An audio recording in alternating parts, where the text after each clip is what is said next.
எண்ணினிய உறவுகள் அனைவருக்குமே அன்பான வணக்கம். நான் உங்கள் சுகிர்தன். யாழ்ப்பாணம் கீரிமலையில் பார்த்தீங்கன்னு சொன்னால் ஒரு 3 தரப்பு காணி ஒரு வீட்டோட விற்பனைக்காக வந்திருக்குது. இந்த காணி மற்றும் வீடு தொடர்பான முழுமையான காணொலியை பார்க்குறதுக்கு முன்னுக்கு இப்போ தான் என்னுடைய யூடியூப் தளத்தை முதல் முறையாக பார்க்குறீங்கன்னு சொன்னால் மறக்காமல் சப்ஸ்கிரைப் செய்துட்டு காணொலியை முழுமையாக பாருங்கள். இதே மாதிரி உங்கள்கிட்ட காணிகள் வீடுகள் விற்பனைக்குறீங்கன்னு சொன்னால் எங்களை தொடர்பு கொண்டு எங்களூடாக விளம்பரம் செய்து உங்களுடைய காணிகளையும் நீங்கள் விற்பனை செய்து கொள்ளலாம். சரி, இப்போ வாங்க காணொலிக்குள்ளே போகலாம். இப்போ நாங்கள் நிற்கிறது பார்த்தீங்கன்னு சொன்னால் கீரிமலை சிவன் கோயிலுக்கிட்ட தான் நிற்கிறோம். இந்த சிவன் கோயில் அடியில இருந்து சரியாக பார்த்தீங்கன்னு சொன்னால் ஒரு 300 தொடக்கம் ஒரு 400 மீட்டர் தூரத்துக்குள்ளே தான் இந்த காணி அமைந்திருக்கிறது. எல்லாரும் ஒருக்கா சிவனை தொட்டு கும்பிட்டுருங்க. அடுத்தது நாங்கள் காணிக்கு போகலாம். இப்போ பார்த்தீங்கன்னு சொன்னால் இதான் அந்த காணி.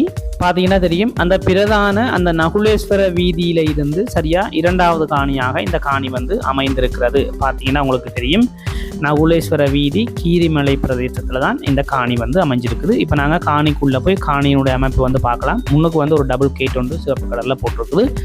அப்படியே நாங்கள் உள்ளுக்கு போனோம்னு சொன்னால் 2 பக்கங்களுமே பூக்கொண்டு வச்சு மிக அழகான முறையில் காணியை வச்சிருக்கிறாங்க. பார்த்தா உங்களுக்கு தெரியும் பாருங்க, மிக நேர்த்தியான முறையில் பூக்கண்டுகள் 2 பக்கங்களும் வச்சு அழகான முறையில் இருக்குது. கமுகு கண்டுகளும் வச்சுருக்கிறாங்க. அங்கால தொங்கலில் பார்த்தீங்கன்னு சொன்னால் நல்ல உயரத்தில் தண்ணி டேங்கும் வச்சுருக்கிறாங்க. இங்கே இடது கை பக்கத்தில் டொய்லெட் இருக்குது. அப்படியே உள்ளே போனோம்னு சொன்னால் இதான் வீட்டினுடைய அமைப்பு. வீட்டினுடைய அமைப்பை நாங்கள் பார்க்குறதுக்கு முன்னுக்கு முதல்ல நாங்கள் காணியை சுற்றி பார்ப்போம். இங்கால பார்த்தீங்கன்னு சொன்னால் இங்கால ஒரு தொட்டி ஒன்று இருக்குது பாருங்கள். அதே மாதிரி அந்த பக்கம் ஒரு பழைய ஒரு வீடு ஒன்று இருக்குது. ஒரு ஸ்டோர் மாதிரி அதை பயன்படுத்தி கொண்டு இருக்காங்க. பார்த்தீங்கன்னா தெரியும், ஒரு தற்காலிக ஒரு வீடு மாதிரி அந்த வீடு இருக்குது. அதுவும் ஒரு 2 ரூம் கட்டி அந்த ஒரு பிளானில் தான் அந்த வீடு இருக்குது. பின்னுக்கு பார்த்தீங்கன்னு சொன்னால் ஒரு வெறுங்காணி ஒன்று இருக்குது. 2 பக்கங்களும் வீடுகள் இருக்குது. முன்னுக்கு தார் பாதை இருக்குது. பார்த்தீங்கன்னா தெரியும், நல்ல ஒரு அருமையான ஒரு பிளேஸில் அமைஞ்சிருக்குது. 3 பக்கங்கள் கொங்கிரீட் தூண் போட்டு தகரத்தால் அடைச்சிருக்குது. ஒரு பக்கம் மதிலால் கட்டியிருக்கிறாங்க. காணிக்குள்ளே பயன் தரக்கூடிய மரங்கள் நிறைய மரங்கள் இருக்குதுங்க. அது என்னென்ன மரங்கள் என்ற விவரங்களையும் நாங்கள் அப்படியே கையோடு பார்த்துடலாம். தென்னை மரம் 22 இருக்குது. அதில் காய்க்கக்கூடிய தென்னைகள் 18 தென்னை மரங்கள் காய்க்கக்கூடிய தென்னை மரங்களாக இருக்குது. கொய்யா 1 நிற்குது. மா 3 நிற்குது. பலா 1 நிற்குது. மாதுளை மரம் 1 நிற்குது. நெல்லி மரம் 1 நிற்குது. நிறைய பூக்கண்டுகள் இருக்குதுங்க. நல்ல டிசைனாக வீட்டை சுற்றி பூக்கண்டுகள் நிறைய வச்சுருக்குறாங்க. அப்படியே நாங்கள் போனோம்னு சொன்னால் இந்த பக்கம் வீட்டினுடைய இடது கை பக்கம் பார்த்தா உங்களுக்கு தெரியும், தென்னையெல்லாம் நிறைய காய்ச்சி இருக்குது. நிறைய காய்களும் இருக்குது பாருங்கள். அதனால் அப்படியே பின்னுக்கு பார்த்தோம்னு சொன்னால் ஒரு சின்ன இடைவெளி ஒன்று இருக்குது.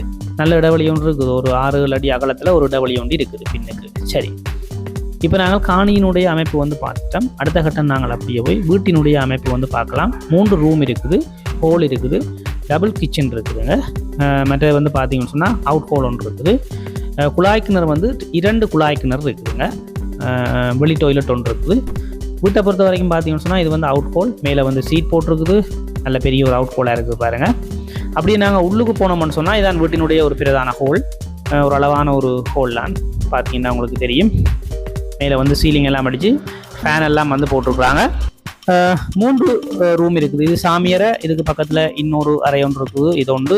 அப்படியே அங்கால குரோடோல் பகுதியால் போனோம்னு சொன்னால் அங்கால தொங்கலில் இன்னொரு அறை ஒன்று இருக்குது. 3 அறை. இது கிச்சன் பார்த்தீங்கன்னா தெரியும். அதாவது 2 கிச்சன் இருக்குது. ஒன்று மரக்கறி சமைக்கக்கூடிய மாதிரி, இன்னொன்று மச்சம் சமைக்கக்கூடிய மாதிரி. இது 3வது அறை.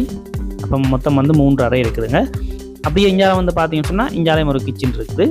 அப்போ 2 கிச்சன் இருக்குது. அவங்க பிளான் பண்ணி தான் 2 கிச்சன் கட்டி வச்சுருக்காங்க. ஒன்றுக்கு மரக்கறி, ஒன்று மச்சம். அந்த பிளான்லாம் கட்டியிருக்கிறாங்க.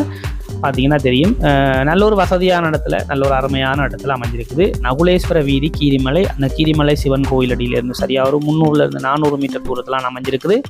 இந்த காணி வேணுமென்னு சொன்னால் நான் இதில் உங்களுக்கு ஒரு நம்பர் ஒன்று தாரம் தொடர்புக்கு, அவரோட தொடர்பு கொண்டு இந்த காணியை நீங்கள் பெற்றுக்கொள்ளலாம். இந்த காணியோட விலை பார்த்தீங்கன்னு சொன்னால் 1,40,00,000 ரூபா உரிமையாளர் சொல்கிறார். ஆனால் பேசி தீர்மானித்து எடுத்துக்கொள்ளலாம். ஒன்றும் பிரச்சனை இல்லைங்க. விலையை பேசி தீர்மானித்து எடுத்துக்கொள்ளலாம். வேறு என்ன உறவுகளே, இதே மாதிரி உங்கள்கிட்ட காணிகள் விற்பனைக்கு இருக்குன்னு சொன்னால் எங்களை தொடர்பு கொண்டு எங்கள் மூலமாக உங்களுடைய காணிகளை நீங்கள் விளம்பரம் செய்து நல்ல முறையில் விற்பனை செய்து கொள்ளலாம். எந்தவித ஒரு தரகருடைய தலையீடுகளும் இல்லாமல் நீங்கள் நேரடியாகவே உங்களுடைய காணிகளை விற்பனை செய்து கொள்ளலாம். முக்கியமாக மறக்காமல் எங்களுடைய யூடியூப் தளத்தை சப்ஸ்கிரைப் செய்து வச்சுக்கொள்ளுங்க. ஃபேஸ்புக் இருக்குது, அதையும் ஃபாலோ பண்ணுங்கள். டிக்டாக் இருக்குது, அதையும் மறக்காமல் ஃபாலோ பண்ணுங்கள். வேறு உறவுகளே, மற்றொரு பதிவில் நான் உங்களை சந்திக்கிறேன். நன்றி, வணக்கம்.